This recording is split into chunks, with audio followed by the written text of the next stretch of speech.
So I want to learn how to sing Dream On by Aerosmith. And I decided to go to YouTube and I type in how to sing Dream On by Aerosmith. And to my dismay, I can't find any vocal coaches singing any complete songs, and certainly nothing like I want to sound like. I did find some scales and I found some ga ga ga meow meow meow. Maybe someone singing a little line of a song, but nothing like I want to sound like, and certainly not complete songs. But if they can't sing it, how can they teach me how to learn the song? Yep, exactly. Well, I'm going to teach you how to do it right now. I did a version of it myself. I'm going to play it and we'll dissect it a line at a time. Here we go. I'll put it in the description so you can see how I did, and we'll just do it live right now, right? Here we go. Every time I look in the mirror, all these lines in my face getting clearer. The past is gone. It went by like dust to dawn. Isn't that the way? Everybody's got the dues of life to pay. Yeah. Cool. All right. Now we're going to do this a line at a time. Steven's style early on is different than the style that he has now. His movie soundtrack stuff later, and the later Aerosmith stuff, has a lot more upper mid-range stuff that's a little more difficult to address. It wasn't quite so challenging, though the high stuff is pretty high. So let's just do this a line. Now I like to start out clean, as you guys know. I want you to use your diaphragm. So if you guys haven't seen my videos on diaphragmatic support, you're going to need it in this song. So we'll just dive into the first line. Here we go. Every time that I look in the mirror, all these lines in my face getting clearer. The past is gone. It went by like dust to dawn. Isn't that the way? Okay, so we're going to stop there. And I want you to notice there's a few elements. The first part is, it's pretty easy to sing the first line, so I want you to repetitively do this over again. Every time I look in the mirror. And the reason I want you to do this, I want you to notice that we kind of set our voice up a little higher than normal. Some of the other stuff starts lower. This kind of starts in our upper mid voice, but it hovers around this part here too. So the only time it goes up is when it says, the past is gone.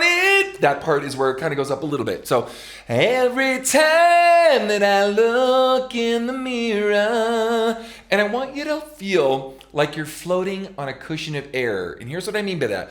I want you to throw these little H's in it, kind of every word, so that the throat stays open. This is kind of the beginning understandings of open throat technique. For you guys that don't know what open throat technique is, I have a singing course. It's called How to Sing Better Than Anyone Else. You could find it here at KenTamplinVocalAcademy.com if you're interested. I walk you through all of this stuff, okay? So, listen closely. Every time that I look in the mirror. Okay, now, before we get too crazy on this, there's a danger in using too much air. So if you overuse these H's, you're going to find that you're going to dry yourself out. They're really small and they're really subtle, but they're there, and they're there to keep the throat open so that once I've developed good open throat technique, the throat doesn't collapse and I don't have to reopen the ah vowel over and over again to be able to sing these lines contiguously or connected so that it's easier on the throat. Listen closely.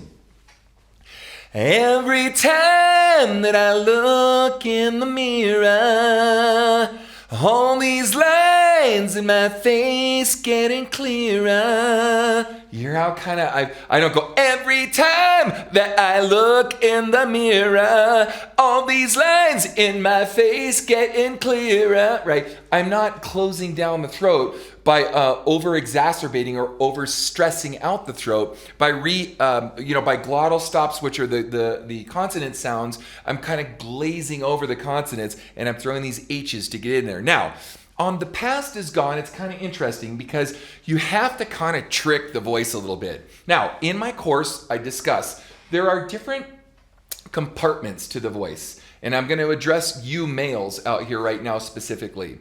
There's something called the speaking register, which is what I'm talking to you right now.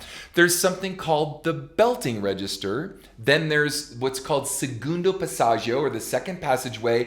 And then there's head voice, or reinforced falsetto, or what I like to refer to as a merged head voice that sounds and has the tonal qualities of your chest voice. And we're going to need it in this song. That's why I'm talking about it. When we are in our speaking register, they're kind of like these gears in a car. Let me explain. I'm going to get my guitar out here. If you're doing, let's say, an ah vowel, okay? And we're just going to go on a triad or an arpeggio, and we're just going to go like this. We're going to go la. Do this with me. La. Now, if you're a high baritone like me, you already start to feel the pull on the C sharp 3 or C sharp 4. The bottom is a 3, C sharp 3, and the top is C sharp 4. You're going to feel like it starts to pull, and you're already starting to feel a little tension in the sound. This is what I mean about tricking the voice. Watch. I kind of make myself think I'm going into falsetto a little bit, but I don't actually do it. I stay in chest. What that's doing is it's kind of putting in a clutch in a car, and I'm shifting out of something called the speaking register into prima passaggio, fancy word for first passageway, okay? The first passageway out of your speaking register into your call register. It's kind of like putting in the clutch. So listen even closer. La. Now I connect the sound because I don't want people knowing I'm doing it. And we want a connected sound. We don't want to have this pulling back of the velocity of the sound. We want it to be robust and we want it to be even. So to make it even, I trick myself kind of feeling like I'm going to go la ha into head voice, but I don't actually do it. Watch. La. You hear that? Pretty cool trick. Again, I cover all this stuff in my singing course. So what that's done is it's put in the clutch and it gets rid of the mass or the thickness of the girth, or the weight as I call it, the weight from the bottom, and it starts to thin out the sound in order to get me into my call register. So here we go again.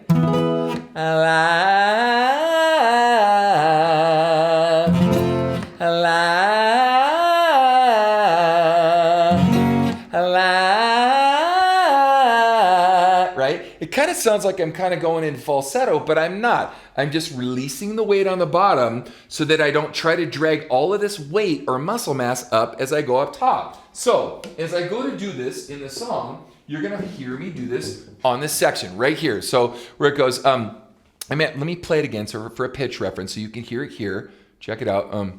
It's actually before this one, I'm sorry. I'll play it from the top. Here we go. I'll sing along. Every time that I look in the mirror, all these lines in my face getting clearer. The past is gone. Hear that? So it is gone. Right? I release. Head went by like dust to dawn, and I can shift in and out of my speaking register and my call register without pulling up too much weight, okay? You're gonna find this is really important when we go up really high. Let me show you. So let's say I'm here. Hey, yeah, like dust to dawn.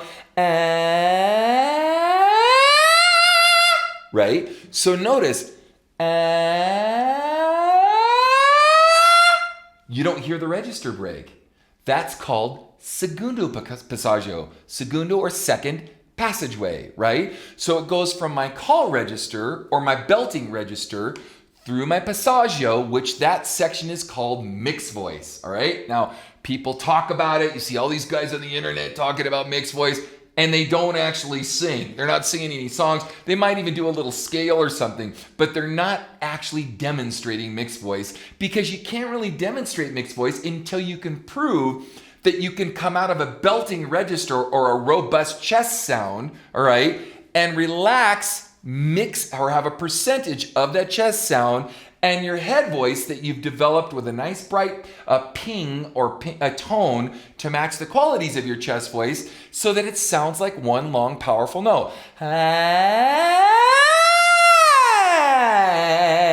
And you can go in and out of this registration where people think you just have a ton of badass range to get in throughout these different passagios. Now, some people are born with naturally high gifted voices and they're able to get up there easier than guys like me that have to really work at this. So let's continue. Here we go. And dust to dawn, isn't that the way? Everybody's got the dues and life to pay.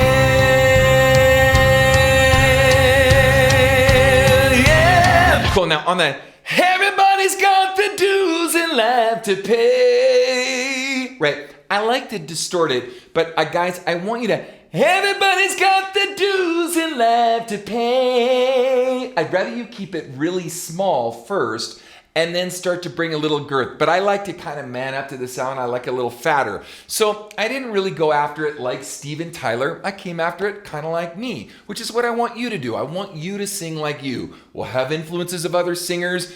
It's the total sum of our influences that makes us great at singing for diversity.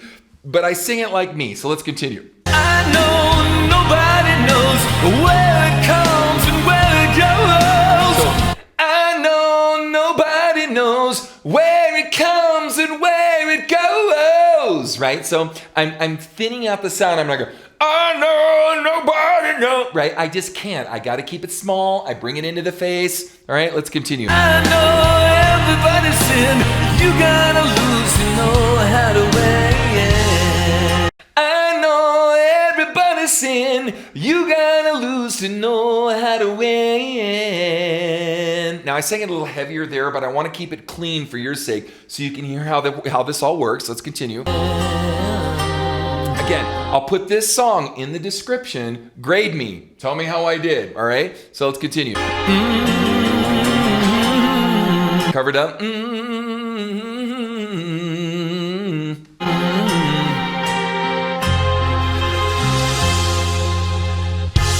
Half my life's in books, written pages, lived and learned from fools and from sages.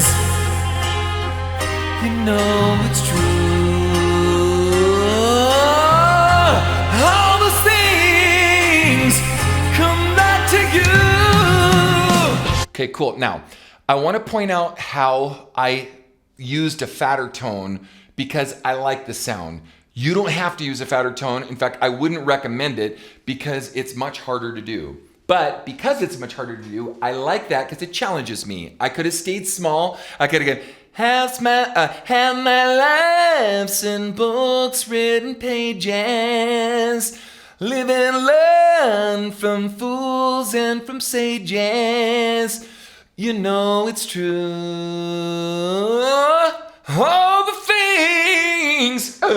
All the things, right? All right. Even I chirped a little bit because I didn't. By the way, when you sit, I wanted to mention this too. I'm doing all these demonstrations. When you sit, you lose up to 30% or maybe even 35% of your support. So you have to be extra careful to make sure that you have enough strength to sustain the sound. So anyway, but going back to this, so I liked the way I did it here rather personally than Steven did it. Now, Steven, I'm not claiming to be as awesome as Steven. I just like the tone better. So, have my lives in books or written pages, live and learn from fools and from sages, as opposed to the smaller way that I did it the first time. Have my lives in books, written pages, live and learn from fools and from sages, right? You know it's true, right? And so if you notice the thickness of the sound, I can't maintain, okay? It's too big. So what do? I have to make the sound smaller. Oh, all the things come back to you. I gotta get it small. I can't go, all the things, right? I can't do it. Now, there are people that try to do this. A modern example of this is David Draymond from Disturbed. He uses a lot of girth in the sound. He brings a lot of mass up into the sound. Very, very, very hard to maintain that for 90 minutes in a live set or something, or singing a song, one song after another, or getting any true, real range out of it, which we're gonna need. We're gonna really need it in a minute. Without it, we can't get the range. Okay, so here we go. Let's play this again from Sing for the Year. Sing with me, sing for the years, sing for the laughter, sing for the tears, sing with So she me. said, sing with me, sing for the years, right? So I want you to go, by the way, another good practice, I meant to mention this before, let's do it now, is to go into falsetto. Sing with me, sing for the years, sing for the laughter and sing for the tears.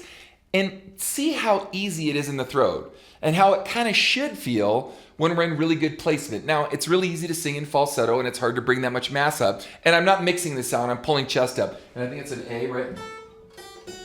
Okay, so it starts at an F and then it goes to an A. So, sing with me, sing for the years, sing for the laughter and sing for the tears, right? So I gotta sing it really small. I can't bring up the girth and the mass in the throat. Next phrase. For today, maybe tomorrow, the good Lord will take you away.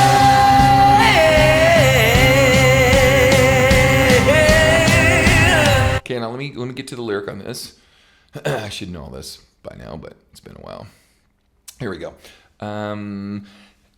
Sing for the laughter and sing for the tears. Sing with me just for today. You can add the distortion. Maybe tomorrow the good Lord take you away. Right? So I'm adding my distortion. I'm deciding to lean into it a little bit more instead of staying so clean like I did the first time around because I like the distortion. All right. And then he repeats the line one more time. So it's kind of the same thing. So, try it again. Sing with me, sing for the years, sing for the laughter and sing for the tear. Now just do it a line.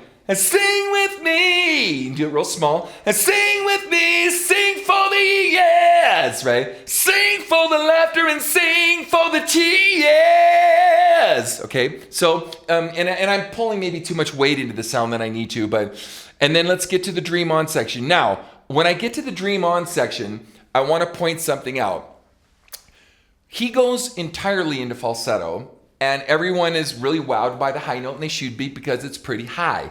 But I want to point out that there is a continental drift, or there's a big gap between his upper register only hitting an F, an F4, and that's not very high, by the way, is on this section when he flips up to the octave. He's not singing in any upper mid voice stuff, okay? So let me play it here first. Here we go.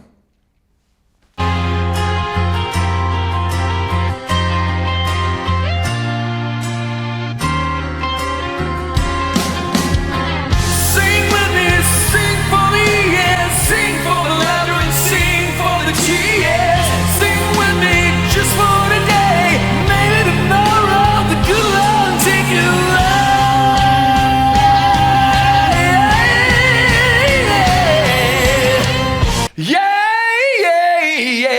It's a Coverdale line. Dream on, dream on. First, let's just start with the first Dream Ons, okay?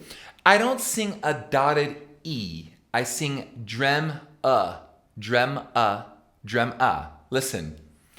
Dream on, dream on, dream on. Do you hear that? It's drem-a, drem-a, drem-a. And I'm not bringing a lot of mass up in the throat like I've said over and over again. And I'm kind of tucking a-e. Dream, dream, dream. Right? I'm getting a high-e, high-e, high-e into the sound. All right? Now let's do the high note. Dream until your dreams come true. Wait. I didn't go true. I can do it. I just did it. True. But I want to go O to set up the throat for O and then roll it into true. whoa, right? Because it's easier in the throat, and you won't notice the difference. And I'm pacing my vowels because I know I got a lot more height I've got to get to in the song. Check it out. Dream on, dream on, dream on, dream on till your dreams come true. Now, dream on in your dreams. He doesn't do that. I do it in this song. He said, dream on till your dreams come true. He stays in that registration. I decided to take it up, more of a Coverdale thing again. But let's continue. Dream on, dream on, dream on, dream on, dream on, dream on. Okay, now we come to the end of the song for the infamous high note of Dream On.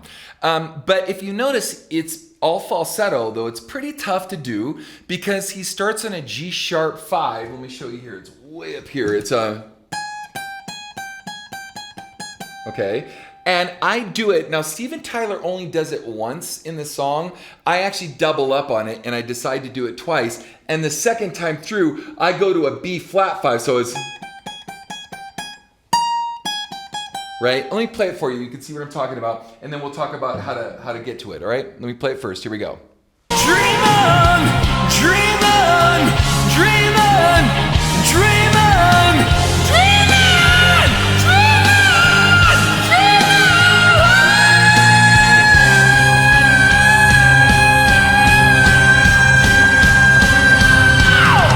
Dream on, dream on, dream on, dream on, dream on, dream